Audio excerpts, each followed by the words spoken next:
I think for people that are entrepreneurs, and really actually I think about this in the context of life, I think that we have it a little bit misunderstood. I think in general, the journey of the game of business and entrepreneurship is a constant flow of micro losing with the occasional macro win, if it goes great.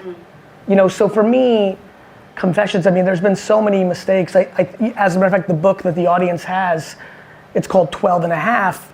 It's because in the book I talk about the fact that candor as a leader has been very hard for me, which is always shocking for people who follow me on social media, because as Gary Vee, candor is actually my ultimate strength. I get to it. In this interview, candor will be my strength. But in real life, when I'm an executive, and really as a human being, the more I know you and care about you, the harder it was for me to tell you the things that I was struggling with that you were doing.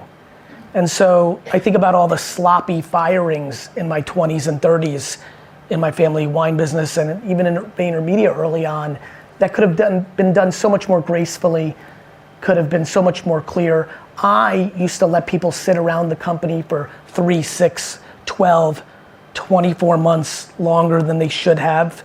Really? Really, and so I thought I was being a good guy, right? I was saying like, oh, well, I'm paying them and they stink. And in reality, even 18 months later, when finally in a roundabout way they would get fired, they would be double angry. And it was because I wasn't able to give feedback along the way. I wasn't able to be candorous. So it's a huge, huge vulnerability that I'm so glad I'm making progress on. So you've changed that now. If someone's not doing something, we talked about this earlier. Do you give them scope to improve, or do you just say this is not working, bang? There's a lot to this. Maybe I should lay down on this couch.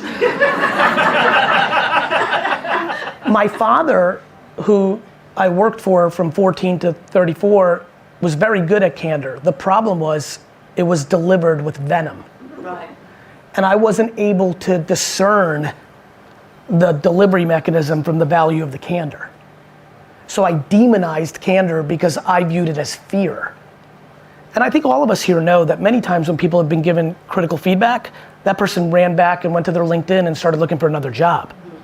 Because we didn't land, the reason I call it kind candor is I think, I have a lot of respect for the concept of radical candor.